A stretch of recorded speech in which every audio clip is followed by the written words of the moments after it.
Bismillahirrahmanirrahim. Assalamualaikum warahmatullahi wabarakatuh. Selamat pagi dan salam sejahtera untuk kita semua. Sampurasun.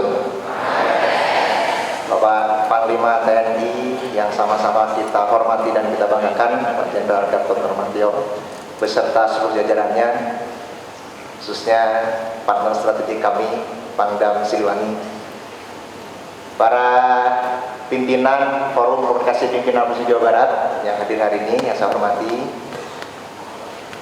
para wakil rektor, para dekan di luar semua jajaran, anggota dan pimpinan senat guru besar, dan juga pimpinan dan anggota senat Dewan Profesor, Bapak Ibu, para undangan hadirin yang saya hormati, serta para mahasiswa yang saya cintai dan saya banggakan. Di hari yang berbahagia ini sangat layak jika pertama kita panjatkan puji syukur kepada Allah yang atas segala rahmat dan karunia-Nya. Pagi ini pertama kita berkesempatan untuk dapat bersilaturahim. Kita pun patut bersyukur karena hari ini insya Allah kita akan mendapatkan inspirasi, penguatan, keyakinan untuk membangun komitmen dan dedikasi kita semua. Kalau kita melihat tema yang akan diusung pada seminar sore kali ini, agar kita bersama-sama menjaga keutuhan negara kesatuan Republik Indonesia ini. Kami sampaikan penghargaan yang tak terhingga kepada Panglima TNI di sela-sela kesibukan padatnya acara yang sangat luar biasa. Namun kami meyakini atas dedikasi dan komitmen beliau beserta jajarannya sebagai salah satu pilar penjaga keutuhan NKRI atas kehadirannya di kesempatan kali ini. Kami pun sampaikan apresiasi kepada Fakultas Psikologi dan juga Dinas Psikologi Angkatan Darat atas kerjasamanya yang telah mengorganisir kegiatan ini, yang kami yakini akan memberikan inspirasi, kekuatan, dan tambahan semangat bagi kita untuk memberikan maslahat lebih baik lagi bagi masyarakat. Bagi warga Nusa Jajaran, tema yang kita usung atau upaya kita untuk menjaga NKRI sudah menjadi bagian dari kehidupannya. Karena setiap saat kami semua menyanyikan lagu Himne Unpad, di hati kita, di jiwa warga Nusa Jajaran terkandung makna kuat. Kita adalah insan abdi masyarakat, pembina nusa bangsa. Dengan dasar itu menjadi keteguhan dan komitmen kami untuk bersama-sama masyarakat keseluruhan tetap membangun bangsa ini maju ke depan untuk dapat bersaing di antara bangsa-bangsa lainnya. Dengan dasar itulah kegiatan hari ini dalam rangka Lusrum ke-11 Fakultas Psikologi kami dukung secara utuh.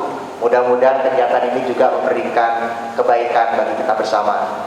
Mengingat padatnya acara yang luar biasa dari Panglima TNI, dan kita yakini hari ini kita menunggu bersama kembali mendapatkan semangat, keyakinan, motivasi dari Panglima TNI yang tahu betul situasi yang sekarang kita hadapi dan akan memberikan keyakinan pada kita bahwa bangsa kita adalah bangsa yang besar. Maka dengan rasa hormat kami mohon kesediaan langsung saja Panglima TNI untuk dapat maju ke mimbar menyampaikan pandangannya bagi kita mengawali seminar nasional hari ini dengan tema yang sudah kita bersama. Dan beliau sudah menyampaikan, mengingat padatnya acara, untuk kesempatan kali ini mungkin tidak akan ada tanya jawab, begitu Panglima ya. Tapi jangan khawatir, itu artinya janji beliau suatu saat akan datang lagi ke sini. Saya kira demikian. Untuk itu kami mohon langsung saja kesediaan Panglima untuk dapat menyampaikan pandangannya mengawali seminar hari ini. Kami silakan Pak.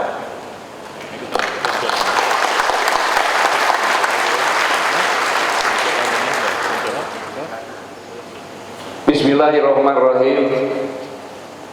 Assalamualaikum warahmatullahi wabarakatuh. Salam sejahtera, selamat pagi, shalom, Om Swastiastu, Sampurasun, Damang. Yang sama-sama kami hormati, kami banggakan Rektor Universitas Pajajaran, Profesor Dr. Med. Tri Anggono Ahmad Dokter,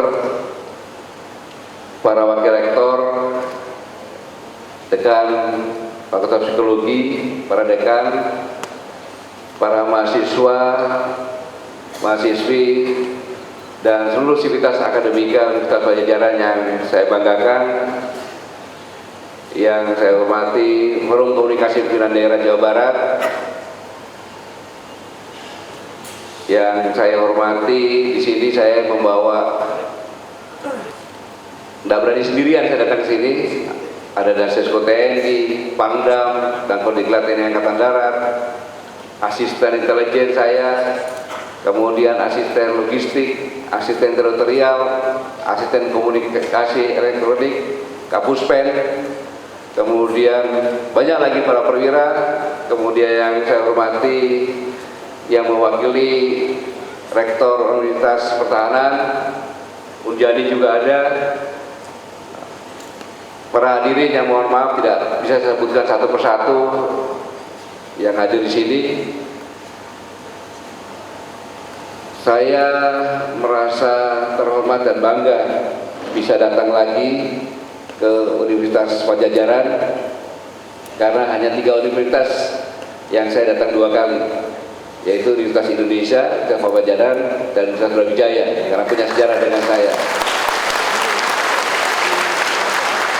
Dan ya jujur saya paksakan datang ke sini karena hari ini saya harus berbicara di 6 tempat. Di sini, kemudian di Sesko TNI, kemudian di Mabesat, kemudian di Istana 2 kali. Jadi memang benar-benar saya harus bawa pesawat sendiri ke sini demi Unpad.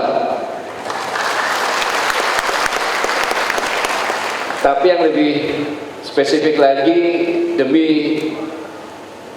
mahasiswa-mahasiswi psikologi. Yang pertama, saya juga dipaksa oleh anak saya, karena anak saya juga lulusan S2 Psikologi Industri. Kemudian psikologi adalah ilmu yang semakin hari semakin diperlukan di semua lini. Di semua lini. Baik itu di pemerintahan atau di birokrasi, kemudian di politik, di industri, di militer, di dunia medis, semua diperlukan.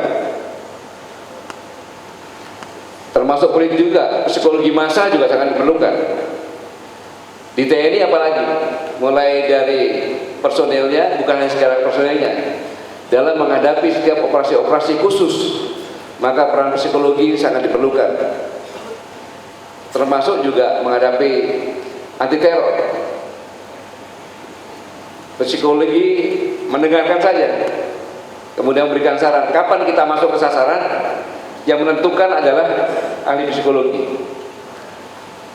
Contohnya, kita akan menyergap masuk ke sebuah pesawat yang dibajak.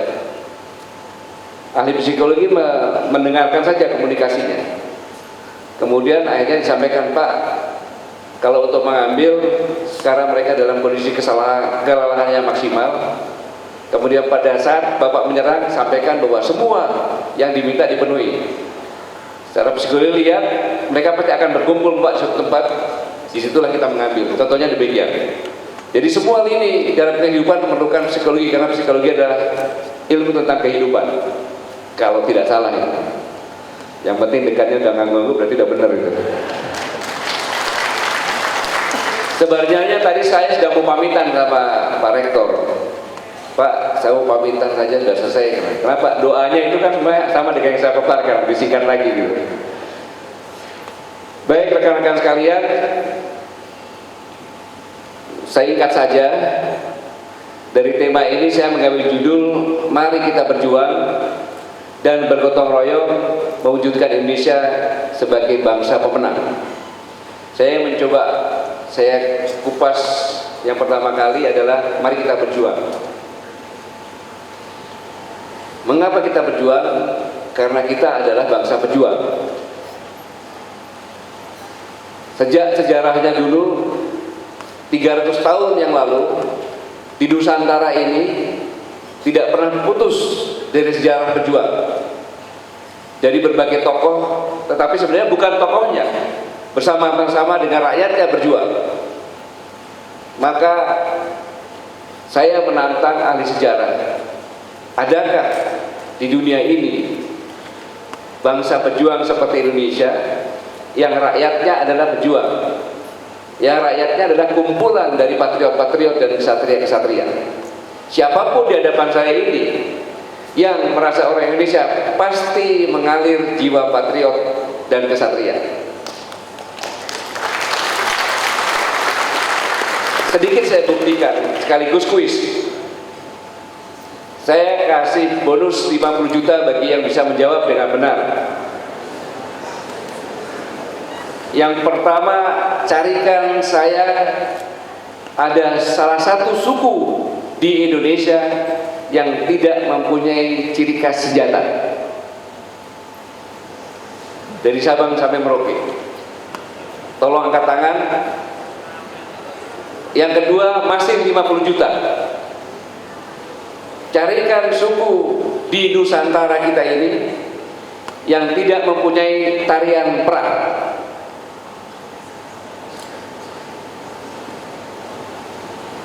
Dari ini, dalam kampus ini yang syarat dengan ilmu pengetahuan, dengan iming-iming 50 juta dibayar cash, tidak ada satupun yang bisa menjawab.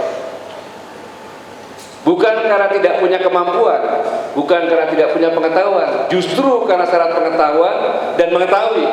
Tidak ada satupun di Nusantara ini suku sekecil apapun yang tidak mempunyai ciri khas senjata dan tidak mempunyai tarian perang. Semua mempunyai senjata dan tarian perang.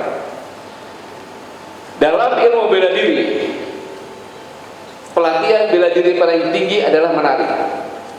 Saya ulangi, dalam ilmu bela diri, pelatihan bela diri yang paling tinggi adalah menari. Karena menari ini adalah latihan bela diri yang tidak melelahkan, menghibur, yang tidak mudah dilupakan dan dilakukan terus-menerus sehingga menjadi refleks. Inilah yang dilakukan oleh seluruh suku di Indonesia, siapapun. Kalau bilang Pak tidak ada, karena sudah lupa, karena Anda merantau, tapi Anda pulang gali pasti ada. Ini menunjukkan bahwa bangsa Indonesia ini bangsa yang egois sebenarnya orang-orang. Karena dia mempersiapkan untuk mempertahankan kelompok sekecil apapun dan tidak mengenal takut apabila jati dirinya tersentuh. Kalau tidak percaya, mungkin Pak Rektor mencoba, silakan saja. Tidak mengenal pria dan wanita. Mungkin Pak Rektor dengan Ibu menyampaikan, Ibu, saya rindu sama masakannya Ibu. Ah, ngarang aja Bapak ini, udah lama gak masak. Bener, saya rindu. Yang bener Pak, bener. Masakan, langsung masakan Ibu yang sukanya mungkin sayur asam atau apa gitu. Jam berapa Bapak mau pulang? Jam 1. Dibuat yang panas ya, jam setengah 1 Bapak masakin. Jam setengah 1 Pak Rektor pulang dengan bawa seorang gadis yang dipersepsikan seperti ibu rektor, tapi masih berumur 20 tahun lah, kira-kira demikian. Lagi motong-motong bawang sama sayur itu, datang ke dapur langsung, Bu kenalin ini. Oh, siapa mahasiswa?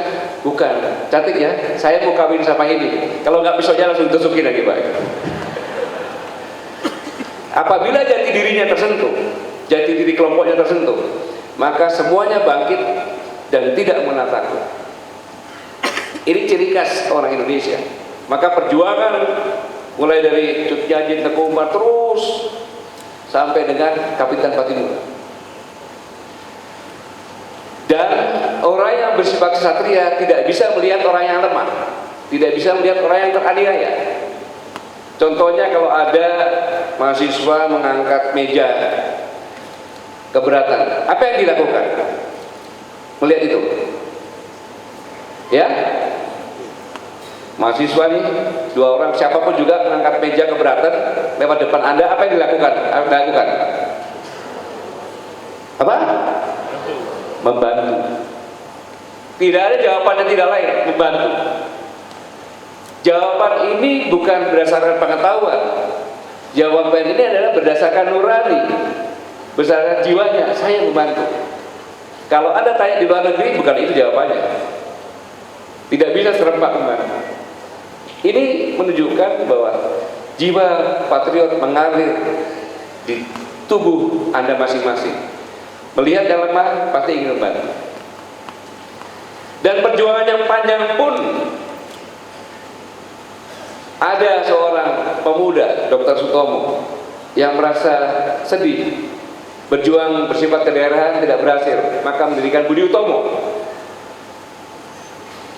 tahun 1908, yang intinya ingin menyatukan perjuangan itu menjadi satu karena punya modal. Selama 20 tahun. Kenapa harus disatukan? Karena perlu gotong royong. Sekarang saya kasih bonus lagi 100 juta rupiah.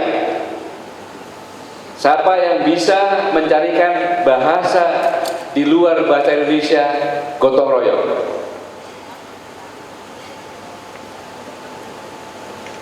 Carikan.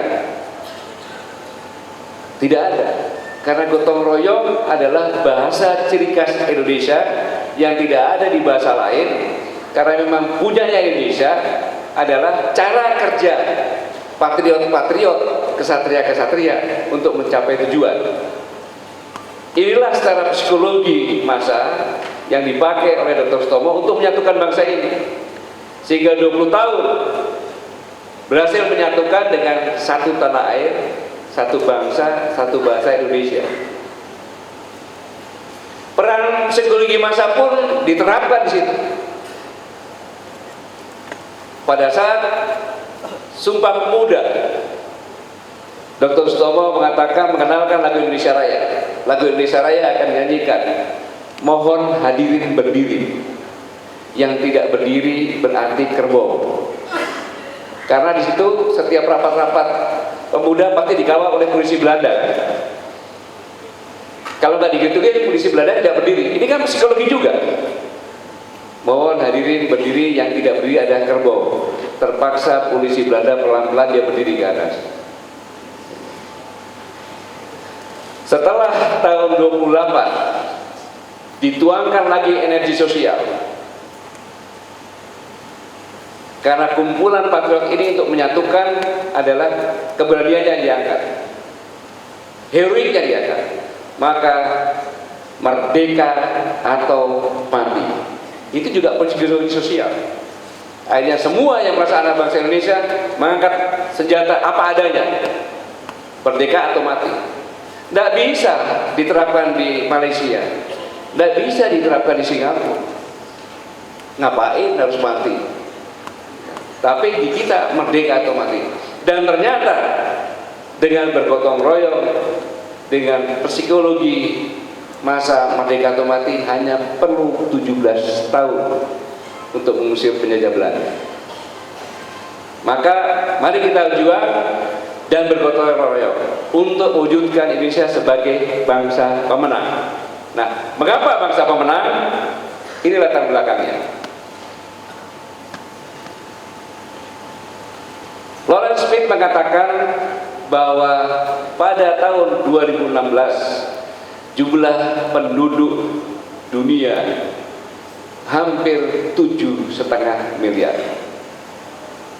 Dan benar teorinya yang disampaikan bahwa pada tahun 2011 Lawrence Smith dari Inggris, ahli statistik dari Inggris, mengatakan bahwa sejak tahun 2011 setiap 6 tahun bertambah 1 miliar. Sehingga tahun depan selamat datang 8 miliar penduduk dunia. 8 miliar biasa, penduduk bertambah biasa, beranak pinak biasa.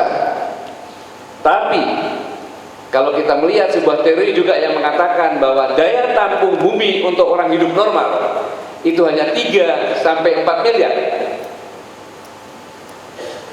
Dihadapkan dengan kapasitas bumi, maka disinilah kita mulai was-was. Apakah bumi sekarang sudah overload? Karena berdasarkan penelitian ilmu pengetahuan bahwa kapasitas bumi hanya 3 sampai 4 miliar. Lalu pertanyaan, benarkah teori ini? Benarkah teori ini? Ya, teori ini bisa dibuktikan. Buktinya apa? Setiap hari minimal 41.000 anak meninggal dunia. Dan setiap tahun 15 juta anak meninggal dunia. Bukan orang dewasa. Orang dewasa memang sudah waktunya meninggal. Tapi anak meninggal dunia. Setiap hari 41.000 lebih. Dan setiap tahun 15 juta lebih anak meninggal dunia karena kemiskinan, kelaparan, dan gizi buruk. Tidak usah di luar negeri, di Indonesia pun masih bisa temukan seperti ini. Ini menunjukkan bahwa teori Thomas Malthus 1879 yang mengatakan bahwa populasi jumlah penduduk seperti deret ukur dan ketersediaan pangan seperti deret hitung 200 tahun yang lalu benar adanya. Hal ini diperparah juga dengan pernyataan British Petroleum bahwa minyak bumi akan habis pada tahun 56 apabila tidak ditemukan ladang-ladang yang sangat luar biasa. Dan kita tahu bersama bahwa energi minyak bumi terbuat dari fosil jutaan tahun, sehingga tidak terbarui tapi tergantikan.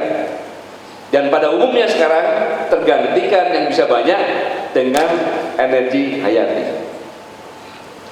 Pada saat 56 diperkirakan jumlah penduduk 14,5 miliar.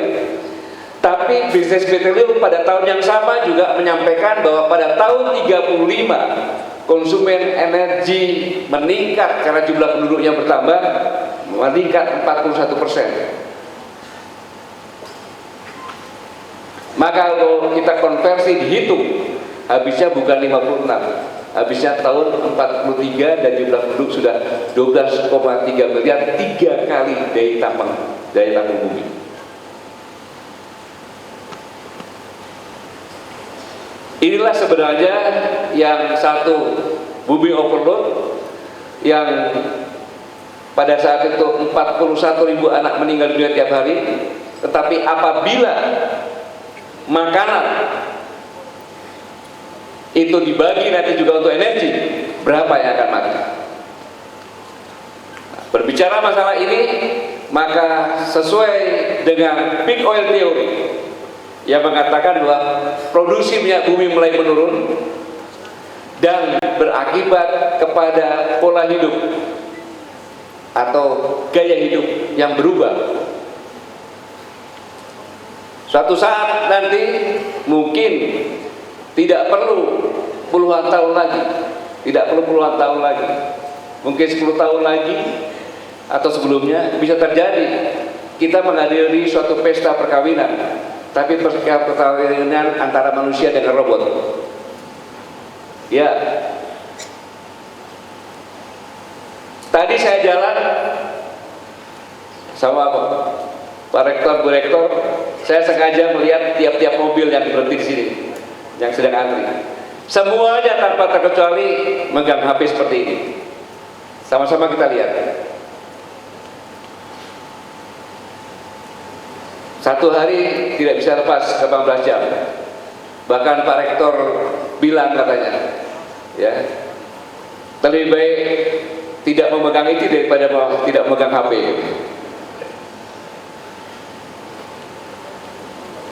Bangun tidur yang cari HP duluan. Dan media sosial, pet dan lain sebagainya, Instagram, Telegram, nggak bisa lepas.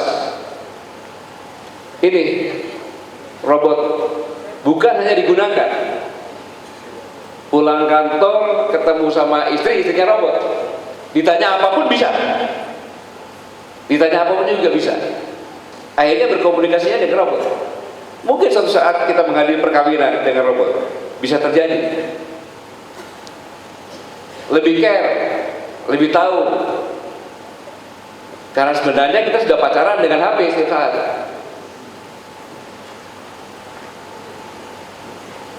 Ini bisa terjadi. Silakan Anda tertawa, tapi mudah-mudahan 10 tahun, tidak sampai 10 tahun lagi mengatakan iya. Dan ini Pokemon, ngejar-ngejar Pokemon kan? Bahkan ada grupnya. Ini yang dikatakan tadi kawin, robot juga bisa menyimpan data online ini semuanya. Jadi tanya apapun juga bisa. Enaknya sekarang makan apa? Robot bisa menyampaikan makan ini, karena dia mendata. Hari ini makan ini, kesukaannya makan ini, sudah lama tidak makan ini, bisa tepat. Itu bisa terjadi. Kemudian juga berdampak pada model bisnis mulai dari sekarang. Model bisnis sekarang tidak perlu memiliki, ya, ada perusahaan yang cukup besar, ya, karena kita mulai revolusi industri yang keempat. Jadi tidak perlu memiliki, kita bisa memiliki perusahaan yang besar. Taksi Uber, perusahaan internasional. Bayangin, perusahaan taksi, tetapi dia tidak punya taksi satupun. Iya, nggak punya taksi. Perusahaan Gojek, ya, tapi tidak punya motor satupun, bisa terjadi itu. Dan Anda pun bisa bikin rumah makan sekarang.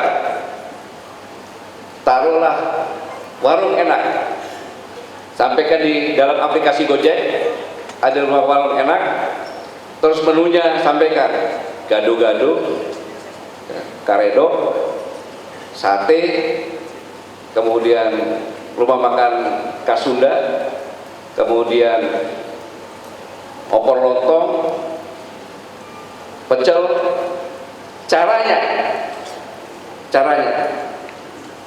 pertama kali sebelum mengaplikasikan rumah makan warung enak, kita mendata di dekat rumah kita atau kita kontrak kecil saja, mana restoran-restoran yang paling enak, bukanya jam berapa, tutupnya jam berapa, menu apa saja yang ada. Ada kedua-dua yang saya sampaikan. Setelah itu baru saya beli motor atau karyawan yang mau kerja sama kita, yang persyaratannya punya motor. Kemudian saya mencetak plastik dengan tulisan warung enak, langsung aplikasikan ke Gojek. Begitu pesan, langsung saya suruh yang tadi karyawan saya, kau beli gado-gado saya dengan pesanan. Sampai sini ganti bungkusnya, kita ngambil 10%, tidak kena pajak. Paling rukonya 3 kali 4 aja cukup. Saya kasih sekat di belakangnya untuk bungkusnya itu, selesai. Tidak perlu punya warung makan, karyawan cukup 2 orang, tanpa bayar pajak, cukup bayar aplikasi Gojek, kita bisa bisnis menggunakan warung-warung yang ada. Model bisnis sekarang seperti itu. Sama juga, bahkan yang biasanya yang demo itu adalah karena ada taksi baru, ya kan, taksi-taksi gelap yang hanya pada demo. Sekarang pun terbalik, taksi resmi presiden demo di Jakarta. Berubah. Tidak perlu punya toko, tapi kita bisa beli. Amazon tuh nggak punya toko satupun juga, tapi online beli apapun juga ada. Robot sama ini akan berdampak pengurangan tenaga kerja pada saat bonus demografi ada, akan menyebabkan kesenjangan sosial. Inilah yang sudah mulai terjadi di dunia, sehingga menyebabkan krisis ekonomi. Krisis ekonomi bukan karena suatu negara ekonomi tidak maju, tetapi karena kesenjangan sosialnya juga tinggi. Banyak yang sudah menganggur karena digantikan dengan alat-alat seperti robot, menyebabkan krisis ekonomi. Dan krisis ekonomi dunia melanda.